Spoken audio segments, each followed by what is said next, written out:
দেখে শুনে খেলবে না, দিলে তো গ্লাসটা ভেঙে। বিশ্বাস করেন স্যার, আমি ইচ্ছা করে মারি নাই। আমার মাফ করে দেন, এটা জরিমানা দেওয়ার টাকাও আমার কাছে নাই। তা না হয় দিলাম, কিন্তু তোমার সাথীরা পালিয়ে গেল কেন? স্যার ওরা ভাবছে আপনি ওকে মার দেন। আরে মারবো কেন? তুমি তো আর ইচ্ছে করে ভাঙোনি। ঠিক আছে থাক।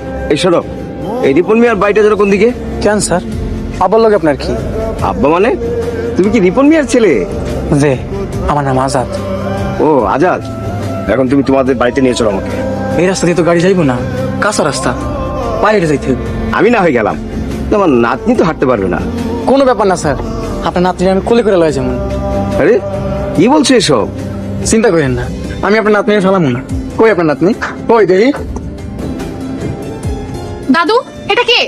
আর আমাদের কেয়ারটেকার রিপন মিয়ার ছেলে। কেমন আহমকের মতো একটা কাজ করছিল। গ্রামের ছেলেরা একটু সহজ সরল হয় দাদু। চলো তোদের বাড়িতে নিয়ে চলো। ওই বাদাই মাটা গেল কই? আয় আজাদ, দেখ কেডা আইছে। আমাকে জমিদার সাহেব আর উনার নাতনি। আসসালামু আলাইকুম। ওয়ালাইকুম আসসালাম। হুজুর, এইটা আমার পোলা মামুনি, আমার পোলা আজাদ। চিনি, আসার পথে সে তো আমাদের গাড়ির কাজ ভেঙেছে। খসর মায়া, তুই আপারে কয়ে দিস তোরে আমি মজা দেখা মনে। তুই গাড়ি কাজ মাংস আজকে তরে। থামো থামো। অনেকদিন পর গ্রামের টাটকা শাকসবজি আর পুকুরের তাজা মাছ খেয়ে ভীষণ প্রশান্তি আছে। আজকে তোমারে পাইছি, আব্বার কাছে বিচার দিছিল না, দেখো মজা কারে। এই কি হয়েছে আপনার? চোখ খোলেন। এই এই কি হয়েছে আপনার? আমার কি হয়েছিল? আমি কোথায়? আমি আয়া দিয়ে আপনি এখানে অজ্ঞান হয়ে পড়ে আছেন। কি হয়েছিল আপনার? ভূতের মতো কি যেন একটা দেখেছি। দিনের দুপুরে ভূত? ওই তো সামনে কিন্তু কবরস্থান, এখানে বেশিক্ষণ থাকা যাবে না। চলেন, আমাকে একটু বাসা নিয়ে চলেন, পানি খাবো। আচ্ছা, কাছে আমগো বাড়ি, তাহলে আগে আমগো বাড়িতে চলেন, তারপর আপনার বাড়িতে আমি দিয়ে আসবো না। আচ্ছা ঠিক আছে। ঠিক আছে। অভিনন্দন মামা, আরে এসব কি হচ্ছে? আপনি এত বছর পর গ্রামে আসলেন, তাই ফুলের মালা দিয়া আপনার বরণ করে নিলাম। ও কিন্তু আপনাকে তো চিনতেই পারলাম না আমি। নিয়ে আপনার মামাতো ভাইয়ের চাচার দুঃসম্পর্কের খালাতো ভাইয়ের আপন বোনের ঘরের ভাগিনার একমাত্র পোলা। তার মানে মামা, আপনি গ্রামে আইছেন শুই না আপনার সেবা করতে চলে আসলাম। যতদিন গ্রামে থাকবেন আমরা দুইজন আপনার সাথে থাকবো। এসে যখন করেছো, ঠিক আছে থাকো এখানে। যাও ঘরে যাও, বিশ্রাম নাও। মা, মা এক গ্লাস পানি লাও তো। তাই আল্লাহ, ছায়া মামুনিরে নিয়ে আসতো। হ্যাঁ মা, ওই পানি খাইবো। চলো মা, ঘরে চলো। না আন্টি, বেশি দেরি হয়ে গেলে দাদু চিন্তা করবে। তোমারে চা নাস্তা না খাওয়াই আমি যাইতে দিব?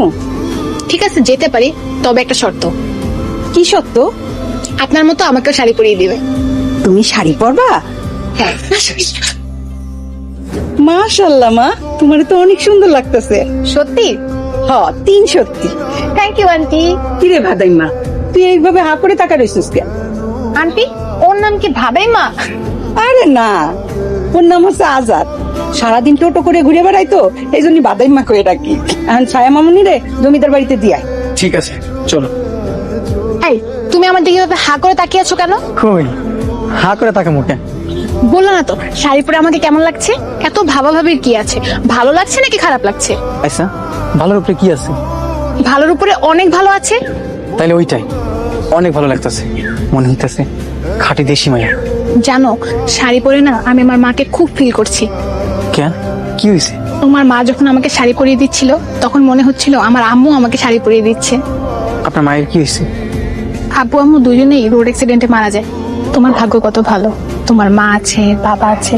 মা বাবা থাকলে পরিবারটা অনেক সুখী হয়। হ, ঠিকই কইছে, আমার পরিবারে সুখ শান্তিতে ভরা। আমি কিন্তু মাঝে মধ্যে তোমাদের বাড়িতে আসবো। আর যখন মন চায় তখন চলে আসে, কোনো সমস্যা হবে না। আপনি করে বলছো কেন? আমি তো তোমার থেকে ছোট হব।